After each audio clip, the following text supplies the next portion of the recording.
Lectura del Santo Evangelio según San Marcos, capítulo 9, versículos del 30 al 37. Esto es lo que nos propone hoy nuestra Santa Madre Iglesia Católica para el día de hoy. En el Evangelio de ayer decíamos acerca del endemoniado, de aquel joven que tenía un espíritu impuro que Jesús sanó y que al final terminó diciendo: esta clase de demonios no sale más que con oración, dice el Evangelio de San Marcos, más el Evangelio de Lucas y Mateo dice oración y ayuno. Después de esto, continúa entonces el Evangelio para hoy. Y saliendo de allí, iban caminando por Galilea. Él no quería que se supiera. ¿Por qué? Lo dice a continuación. Porque iba enseñando a sus discípulos. Les decía: el Hijo del Hombre será entregado en manos de los hombres. Le matarán y a los 3 días de haber muerto, resucitará. Pero ellos no entendían lo que les decía y temían preguntarle. Paramos aquí un momentito. Jesús iba formando a sus discípulos, pero cuando les dijo acerca de su pasión, nuevamente como la primera vez, ya que esta es la segunda vez que habla de su pasión, ellos no entendieron, porque no cabe en su mente la cruz del sufrimiento, porque es un escándalo, y eso no puede pasar con aquel que es su maestro, que es el Mesías, que es el Hijo de Dios. Por eso no lo entienden, y aparte de esto, no preguntan. Dice un dicho que no hay preguntas tontas, sino que más bien tontos que no preguntan. ¿Por qué? Porque muchas veces no se quiere mostrar la ignorancia, cuando es tan simple decir: disculpe mi ignorancia, pero ¿me puede repetir la pregunta o me puede explicar qué es lo que quiso decir? Pero muchas veces es más fácil hacerse el entendido y no preguntar. Y no hay peor pregunta que aquella que no se hace.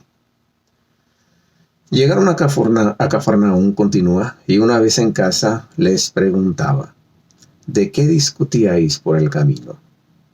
Jesús se dio cuenta que ellos discutían mientras iban de camino, pero no intervino en el momento, sino que esperó hasta que llegaron a casa, y entonces Jesús les pregunta: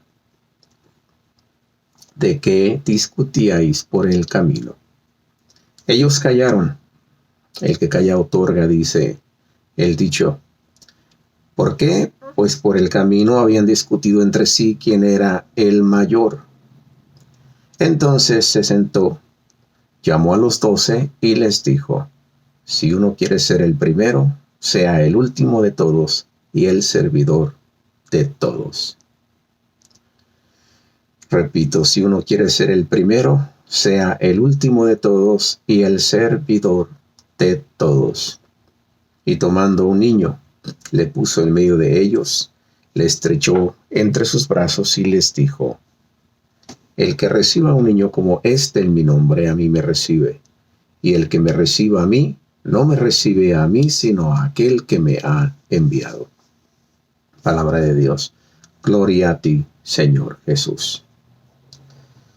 Entonces, ¿quién es el mayor? Dijo Jesús: si uno quiere ser el primero, sea el último de todos y el servidor de todos. Pero ¿qué es lo que pasa cuando uno sube de puesto? Parece que se le sube el puesto, y a medida que sigue subiendo más arriba, se vuelve uno opresor del que está abajo. Y en el fondo teme que alguien le alcance porque lo va a tumbar. Y eso es muy común, desgraciadamente, como se dice entre nosotros los mexicanos. Porque parece que no podemos ver a alguien que sobresalga, porque o todos o ninguno, parece que esa es la frase. Pero es que también cuando alguien sobresale y se le sube ese puesto, se vuelve, como dije antes, opresor. Se vuelve prepotente. Y también eso es muy común, que se le suba el puesto. Difícilmente se mantiene en esa humildad. Aunque también por el otro lado está la envidia del que no ve con buenos ojos que alguien sobresalga, porque va a estar ahí siempre como cuchillito de palo. Si este no dice nada, tú no dices nada porque estás donde estás.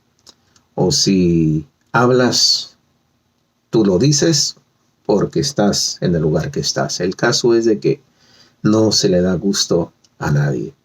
Pero aquí el contexto de la palabra de Dios es precisamente, que si yo me creo y me siento y deseo ser el mayor de todos, el que esté encima de todos, entonces tengo que bajarme, ser el menor y el servidor de todos.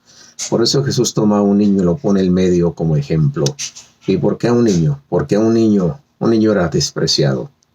Tenía que estar solamente al cuidado de la madre, nunca acá entre la comunidad, entre los hombres. ¿Por qué? Porque no contaban los niños. Hasta que tenían ya la edad de 12 años comenzaba su formación, así como los discípulos con un maestro, para que estos le educaran en la vida y les formaran, mientras no contaban. Por eso Jesús toma a este niño en ejemplo para decir de la gente sencilla, la gente que no cuenta, la gente común, la gente ignorante, que muchas veces se tiene aparte, que no se les considera, que no se toman en cuenta. ¿Por qué? Porque no saben, porque son ignorantes, por lo que sea. Y por ser lo que son, pues se les aparta e inclusive se les pisotea, se les humilla. Por eso en este niño Jesús pone este ejemplo para que también nosotros, si queremos realmente ser servidores, yo si quiero ser servidor realmente debo tener esa actitud de un niño. Un niño que siempre esté aprendiendo, que siempre dependa, y depender en este caso de Dios. Depender de aquel que está más crecido que yo espiritualmente y poder aprender y no creerme que lo sé todo. Esto es lo que me dice a mí la palabra de Dios hoy. Tú puedes analizar, tú puedes escudriñar la palabra de Dios y pensar qué es lo que a ti te dice. Pero si esto que hoy hemos compartido aquí te ha gustado, te invito a que lo compartas, a que le des like. Y nos vemos primeramente a Dios mañana con otra reflexión evangélica. Dios te bendiga. Bye bye.